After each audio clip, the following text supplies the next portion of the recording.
Boda boda oye! Na wafanyabiashara, comrades power! Thank you very much. On behalf of the Governor, Meru County, Deputy Governor, Madam Lega, I hope I got your name correctly. My colleague, ametoka kidogo, Mheshimiwa Rahim Daud, who is my friend and we have been with him in Parliament for over 10 years.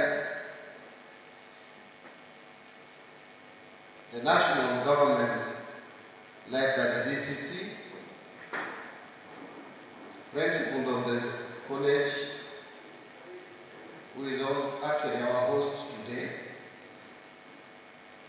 members of the county assembly, or mayor, the grassroots leaders, led by the majority leader, the majority whip, chair budget, chair finance, I hope the area MCA, plus my other friend,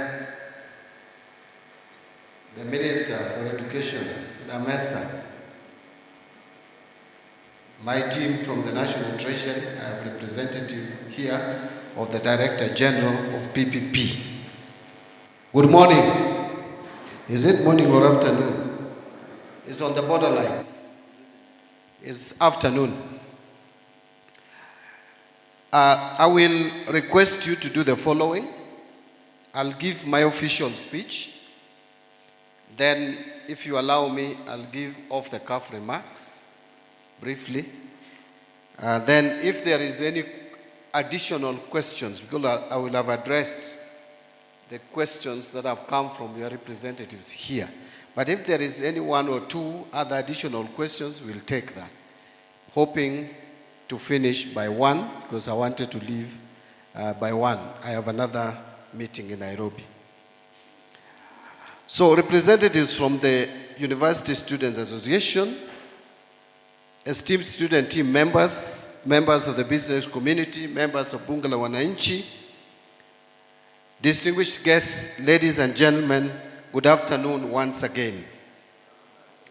It is a privilege to welcome you to this pivotal gathering, an occasion that embodies our collective commitment to shaping Kenya's future through transparent, inclusive, and responsible fiscal governance. This marks a deliberate effort by the National Treasury to expand its engagement with the citizenry, particularly the youth, civil society, and the local business community in the management of public resources. I wish to remind us all that this is not just a policy initiative, but rather a legal obligation anchored in Article 201A of the Constitution of Kenya, which mandates for public participation in all financial matters to enhance transparency, accountability, efficient utilization of resources, and value for money in the management of public resources. This process actually builds up from the inaugural meeting, which I held on 10th of December 2025 in Nairobi, where I actually launched the National Budget Students Forum with the sole purpose of embedding a youth-centric perspective into our national economic decision-making process. And I'll explain why it is important to embody or embed youth-centric perspective in our budget-making process and in all economic decision-making processes.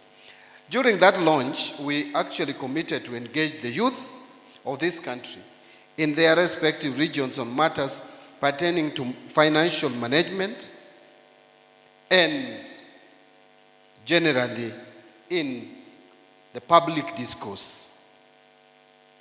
Further, to align with the recent privatization initiatives, it has been deemed necessary to broaden this engagement to also include the business community and Bunge la Wananchi for a more comprehensive stakeholder participation and transparency. We started with the youth because we were focusing on the budget, and this time we wanted the budget to be more—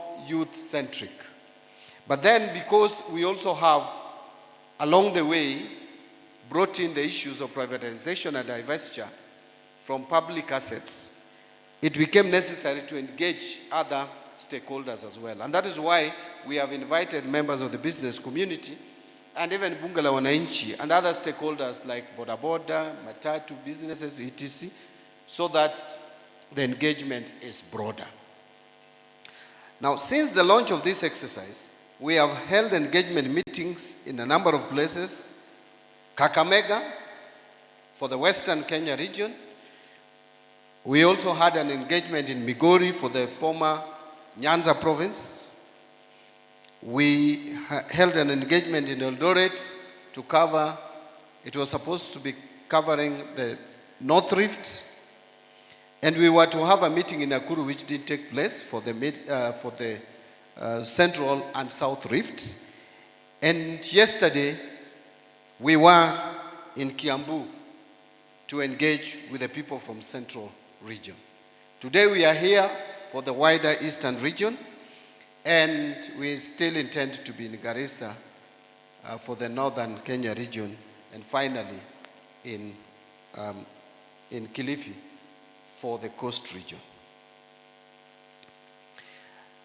These engagements have provided us with an opportunity to highlight the trade-offs associated with allocating limited resources against the numerous competing needs. And even from the conversations we have had here, clearly you can see there are competing needs for our resources. And yet, those resources are limited, as I will demonstrate to you shortly. Therefore, we need to have a trade-off that aligns and attunes to our national priorities. Because the resources are limited, the needs are unlimited. So we must find a balance, how to utilize the little resources that we have to align it to our national priorities. This indeed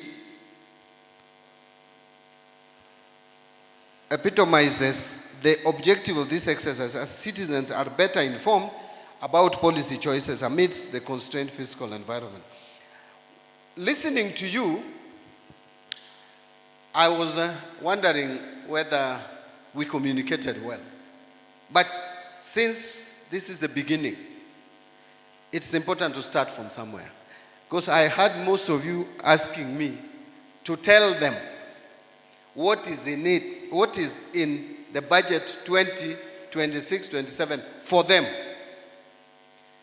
Yet that is what has brought me here.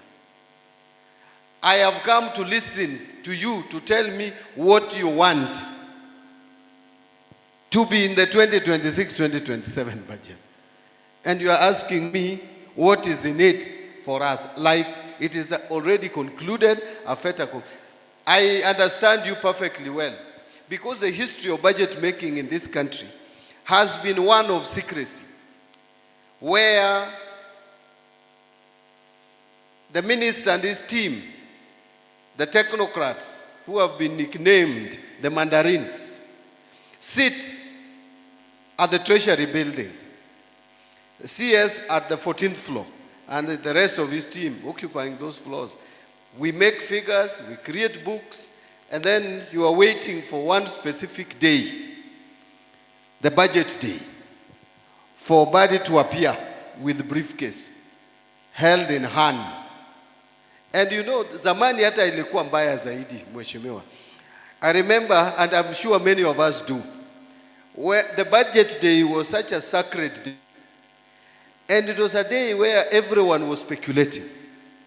In fact, on the eve of the budget day, there were no sales. No one would even sell you sugar, salt, or whatever.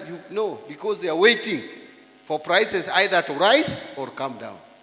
The moment the prices rose, immediately the traders increased prices. But whenever the prices went down, they were still clearing the stock. That used to be the budget day. Now the budget day has changed. First, executive does not make the budget. Executive, through the minister, make what we call budget proposals. And we present the budget proposals 2 months to the end of financial year. By 30th of April, we present the budget to members of the National Assembly, people's representatives, who are the actual people who make the budget. So, right now, what we are doing proactively is to listen to the ground. We are listening to the ground, but this time, tunasikiza ground ya ukweli. So I came kusikiza ground. Ground inasema nini? Where do you want more allocation? And I've heard you. The cry here is number one, education is underfunded. Is that not correct? The summary of what you have aired here, Mheshimiwa, is that education is underfunded.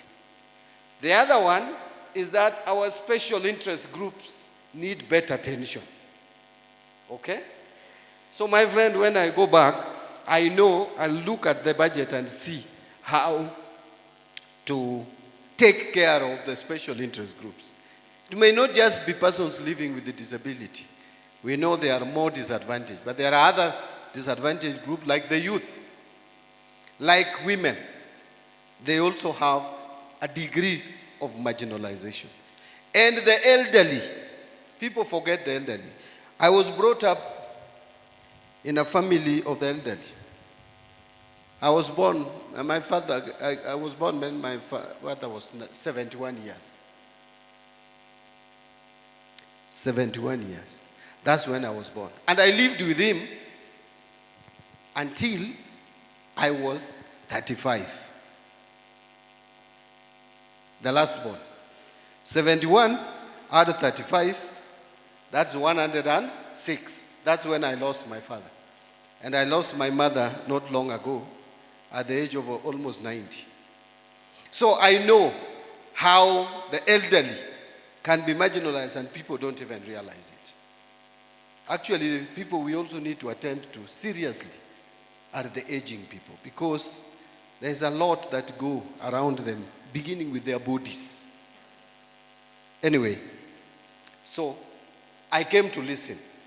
And fortunately, your representatives were good in presenting the areas of concern. So let me reiterate that the youth represent over 75%. The reason why we are focusing on the youth, our population is over 75% younger than 35 years. So these are people who hold potential to drive our national economic development. If you want to develop this country, you must focus on this percentage, 75%. Our demographics is that skewed. Consequently, their voices must be central to how we plan and allocate resources. This necessitates a shift in public financial management towards inclusive and participatory governments where young citizens actively engage and participate in policy formulation and act as co-creators of our government policies that shape service delivery. We want the youth to be co-creators of our policies so that we don't make policy and give to them. They form 75% of our population. Therefore, we must work with them to create policies. That is when the policies will be aligned to their needs. You cannot be claiming to understand what the youth think if you are not a youth. I know we have passed there. By the way, sisi zote tumekuwa mayouth. It's only that we were youth at different time. In fact, siku hizi, when I look at my children who are youth, the way they behave and conduct themselves, the things they prefer, the things they amplify, during our time were unheard of. So we must get them involved. Is when we can understand them. So, over the very distant past, the youth of our nation have expressed themselves with clarity and courage regarding the following. 1, cost of living, they have complained. 2, unemployment, it's a concern. 3, need for transparency in governance. 2024, the youth came out to express themselves.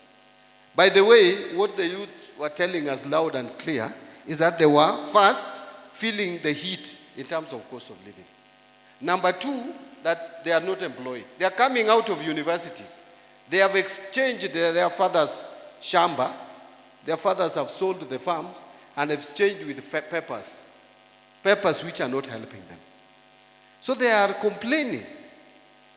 They are also complaining that the people who are in power are not transparent, that we are not using or utilizing their resources effectively and efficiently, that they don't want corruption, both at the national and the county level. And I'm happy that I represent the national government here. My sister here represents the county government. We must work collectively, both at the national and the county level, to fight governance issues which compromise service delivery to our people.